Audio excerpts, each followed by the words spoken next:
Blog Talk Radio. Hello everyone, this is Laurie Smith on Blog Talk Radio. Good morning. It is January 18th, 5:30 in the morning, Calgary, Alberta time, and I'm happy to be here today again. I'm always happy to be here just to share some information with you guys.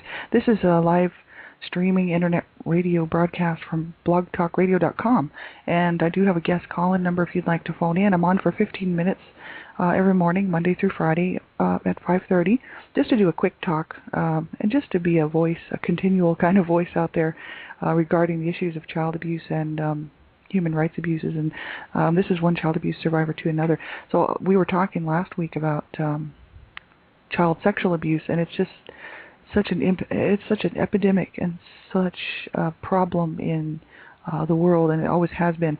And you know, we see everything in the paper. We see horrible news articles coming out every single day about children being abused, whether just physical abuse, emotional abuse, sexual abuse.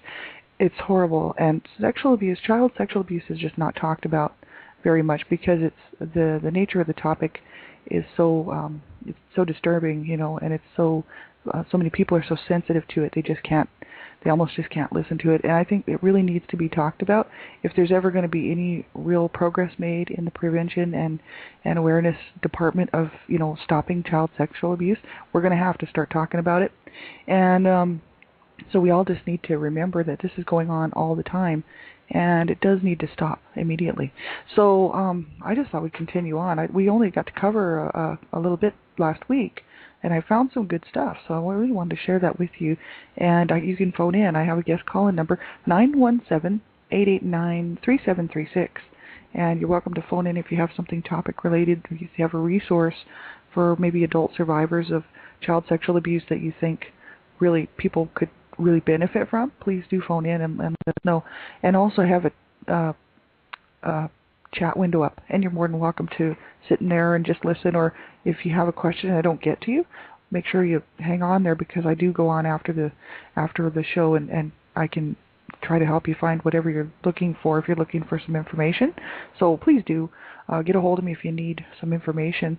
And yeah, I found a website, and I knew about this website. It's called Little Warriors, and it's up here. The head office is in Alberta, in Edmonton, and I had seen these ads for a while on the news and stuff like that, and in the paper about Little Warriors, but I didn't know at the time. I wasn't researching this type of information, so I didn't really realize what it was.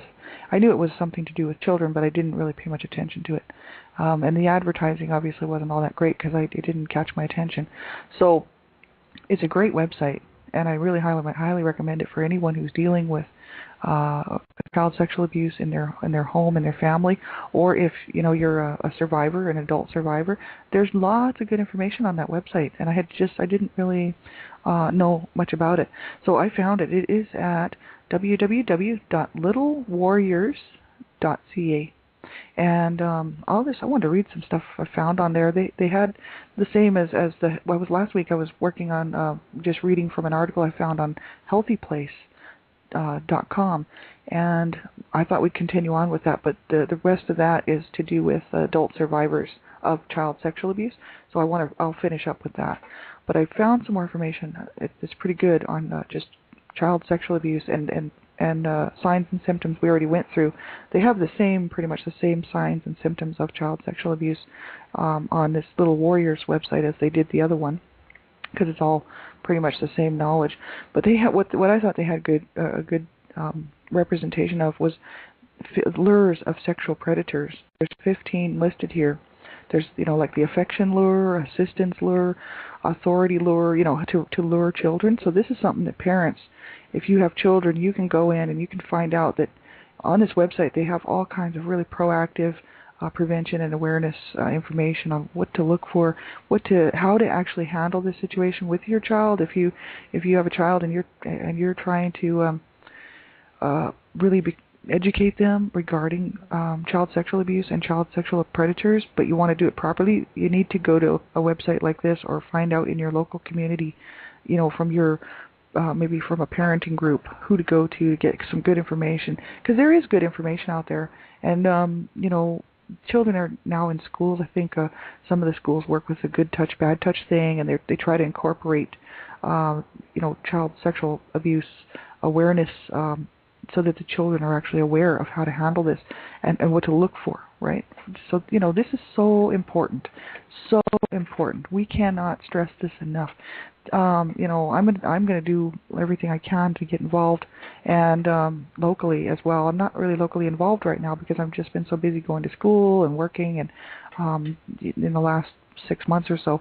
But I do plan on getting involved locally. Make sure you do get involved locally and support these people who are out here protecting your children. I don't have children, but it doesn't matter. You don't have to have children to get involved, right?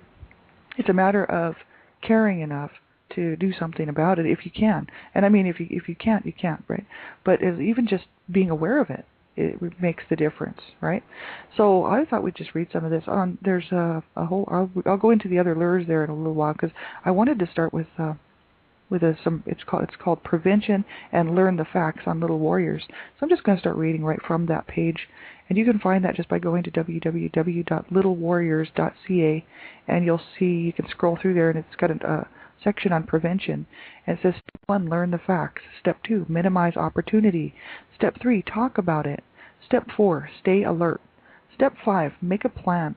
Step 6, act on suspicions. And Step 7, get involved. And then they have a Stewards of Children Prevention program. So I don't know how much this website is still going, you know what I mean? Because I don't know how much these guys are actually involved.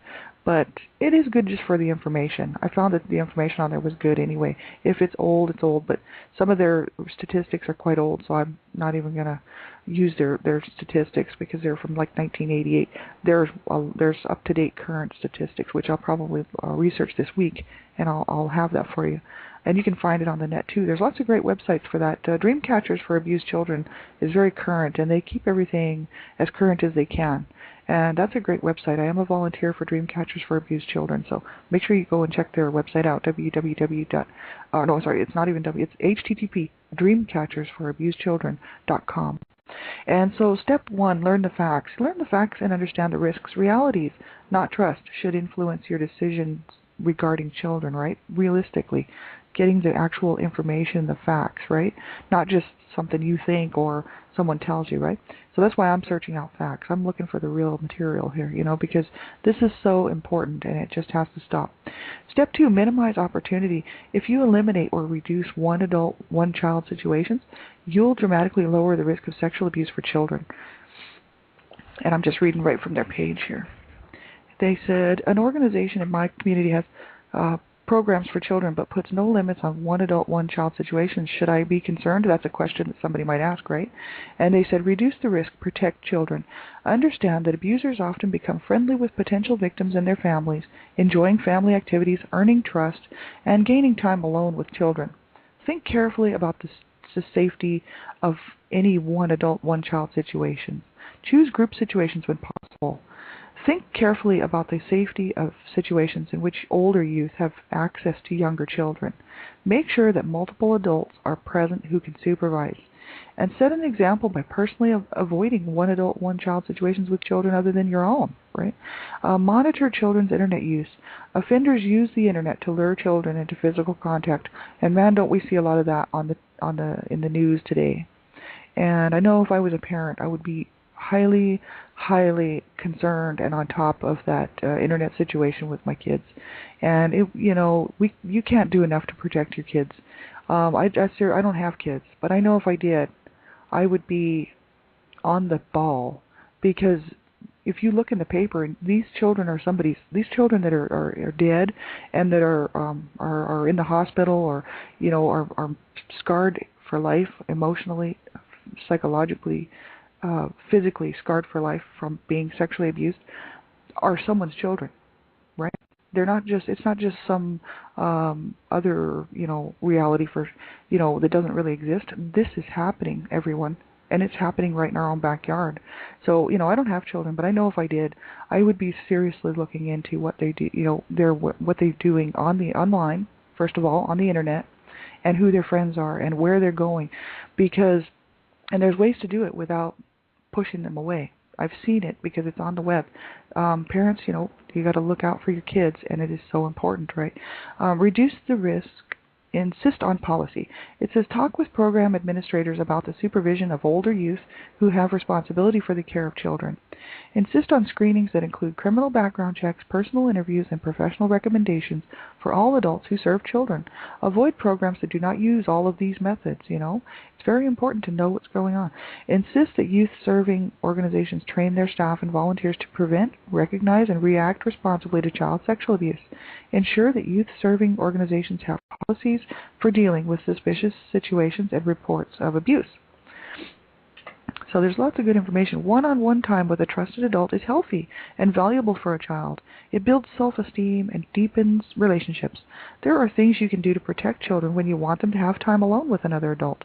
Drop in unexpectedly when the child is alone with any adult, even trusted family members, and this can happen in the families. Actually, I don't know what the percentage is, but it's pretty high.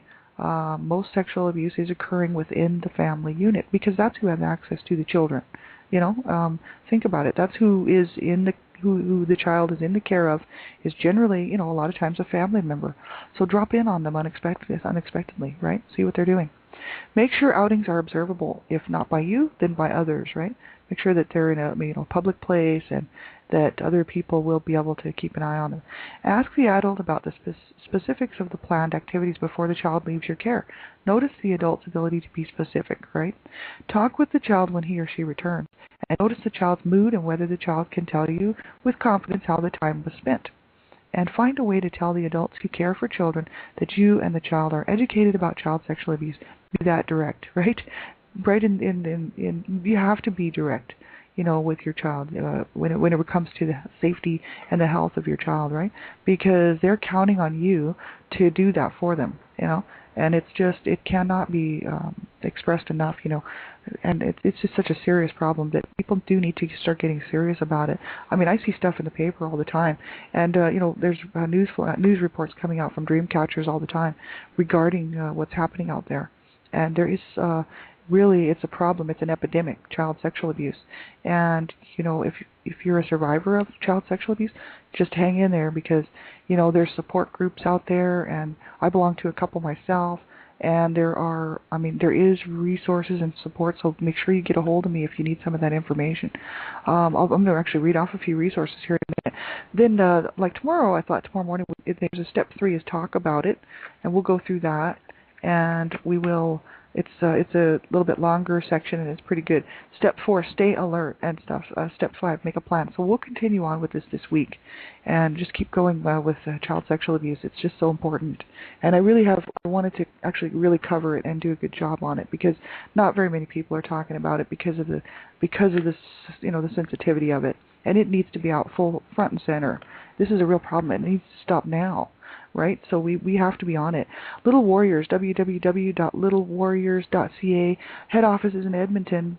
You can call their toll-free number 1-888-440-1343, or you can email them at info@littlewarriors.ca. They have everything to do with what is child sexual abuse, adult responsibility, prevention, disclosing and reporting, internet safety, statistics and research, reading list, right? Little Warriors is a charitable organization with a national focus. It educates adults about how to help prevent, recognize, and react responsibly to child sexual abuse. I would highly recommend it. Healthyplace.com. This is a good resource for all kinds of information to do with like abuse, anxiety, dissociative disorders, self-injury, self-help, relationships, mental illness, suicide info, and that's www.healthyplace.com. They also have hotlines numbers and everything on there. Really, I think it's a good website. I like thehelpguide.org and Dreamcatchers, of course. Dreamcatchers for Abused Children. This is who I volunteer for, and I'm so happy to stand with. That is http://dreamcatchersforabusedchildren.com. They're going to have a blog talk radio show coming up really soon, and you want to check that out because the information is going to be so good. So, there's Stop Child Abuse. This is a NING group for people who want to get involved and who are adult survivors of child abuse. This is Linda Lee's group, and she is a survivor of child abuse and a friend of mine. And you can go and check that out, http://lindalee.ning.com.